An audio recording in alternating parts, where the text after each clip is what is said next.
Welcome to FootballGamePlan.com, where football makes sense. I'm Emery Hunt, the czar of the playbook. Bring you our NFL Week 4 preview between the Miami Dolphins and the New Orleans Saints. Now let's take a look at some keys to victory for both teams, starting with the Dolphins. The Dolphins are off to a 3-0 start, and it's because they're able to execute flawlessly offensively. They're an efficient offense, but they do have breakaway threats in the backfield in Lamar Miller and on the flanks in Mike Wallace. Both guys have the speed to cause a defense problems, and I look for them to get both guys in space this week versus that very aggressive New Orleans Saints defense. Now, on the defensive side of the football, you look at the Dolphins' secondary. That's going to be the biggest matchup. How well can they match up versus the Saints' passing game that loves to throw multiple formations at your defense? The added benefit the Dolphins have at cornerback, Brent Grimes is a guy that has been very successful versus Drew Brees. So that's something you want to watch throughout the course of the game, where they have Grimes lined up either over Colston or even more, or even in the slot, bringing him off the edge on a cornerback blitz. Grimes will be a huge X factor for the Dolphins in this matchup. Now let's move over to the Saints in this ball game, and right off the bat, you want to focus on the interior offensive line. Here's where the Saints had some issues last week versus Arizona. The Cardinals were able to get pushed on the inside and slow down the running game, and it also got pressure in the face of Drew Brees. That can't happen this week versus Miami, who posed the same type of problems up front. I love their defensive line. Even if they're without Cameron Wake, they can still get pressure from within. And on the defensive side, you have to give props to Rob Bryant and what he has been able to do with this defensive unit. Here's a defense that has gotten better each and every week. And last week versus Arizona, outside of the first drive, the Cardinals found it tough to move the football. So I'm interested to see what he has drawn up this week versus a second-year quarterback in Ryan Tannehill. Two things that Ryan Tannehill knows coming into this ballgame. Number one, he's going to face pressure. Two, he's going to have to defeat pressure. And here's how they can beat the blitz versus the New Orleans Saints when they get into the red zone. A lot of it is going to be who can score points against each other's defense. Both defenses, in my opinion, are very solid. The Saints defense as well as the Dolphins defense. So both teams will have to beat each other in the red zone. And we know the Dolphins can beat pressure with the spread formation. I'm going to show you how they can beat the blitz versus the Saints inside the red zone. Two inside receivers, in my opinion, are going to run 8 to 10 yard option routes. That's important. So we're going to run these guys up 8 to 10 yards. They're going to have the option to go either way. That gives Ryan Tannehill your built-in hot routes right there, 8 to 10. And on the outsides, you have 12-yard comebacks. Again, giving him easy throws in the red zone. These are 8 to 10. 8 to 10. And what makes the blitz beater work is the way you can influence linebackers. A lot of times, people want to get A-gap pressure, B-gap pressure on a blitz, especially versus a mobile quarterback.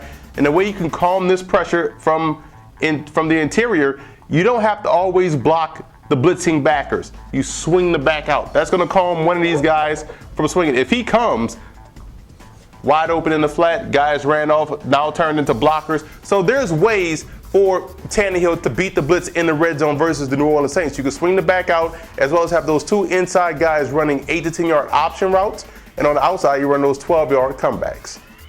Sticking with the theme of winning in the red zone, we're going to look at how the Saints can get creative in the red zone with formation as well as getting the football to Darren Sproles in space. One thing the Saints love to do is spread the field in the red zone. And I think if they put Marcus Colston in the slot with Jimmy Graham on the outside, it can confuse the defense of the Miami Dolphins, as well as give these guys two big body targets to get in the way as we swing out Darren Sproles on the quick screen. And what you want to do on the quick screen, you want to have Colston work up and block this backer here. Graham run off his guy, and the quick screen is right there. And you want to fan protect this guy, influence him to get upfield, lead up, and get the backer. Brees dumps it off right there to Sproles on the screen. So very quick, very effective, very simple, the way the Saints can win in the red zone versus the Dolphins. Like I said, it's all about formation and alignment. And I know a strong safety is not going to go out there on Graham. Maybe he will. I know a corner may not go out there on Graham. So it's not really about the defense. It's just about getting the big bodies in position to shield block versus the defense when you swing it out. Sproles, who's a diminutive guy, 5'6", so he can definitely make someone miss in space. So that's what it's all about, getting your big bodies in position to make plays, to put the football in the hands of a guy that's dangerous in the open field. The X factor for the Dolphins will be Ryan Tannehill's pocket presence. I believe there are some big plays to be had over the middle of the field versus the Saints defense if he steps up in the pocket, plants his feet and drives the football. Be on the lookout for his pocket presence, whether or not he drifts or he steps up this week versus New Orleans. The X factor for the Saints will be their secondary. The Dolphins put a lot of pressure on your cornerbacks and safeties to make plays in space, to make those one-on-one tackles, and if they can't do that, they do have the speed in Mike Wallace. They do have a guy that's very consistent in Brian Hartline that can make you pay if you don't wrap up and bring those guys to the ground.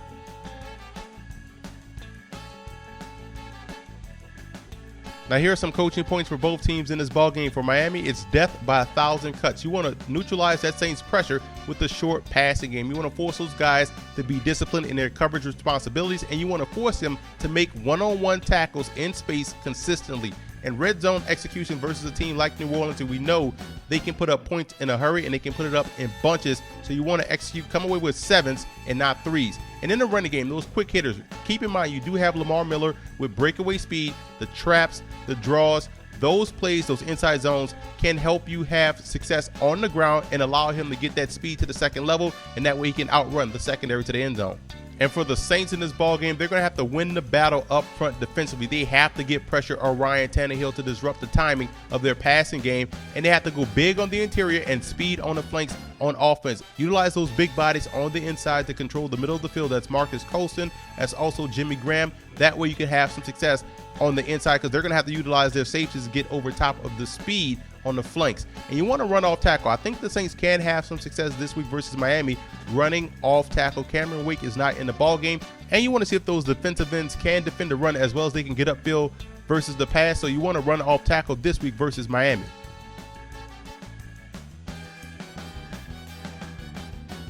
I like the Saints in this ball game. This is a football team offensively that has a lot of weapons, so you can't just key on one guy to take away. And I think that right there gives them an advantage. And on defense, they can stop the run now, which is important. That front seven has done a great job slowing down the running lanes and also getting pressure on the quarterback. So I see the Saints winning this ball game at home, which will be a great Monday night matchup between two undefeated football teams. And also want to give a huge shout out to Saint fan forums and Dolphin fan forums for always showing football game plan support.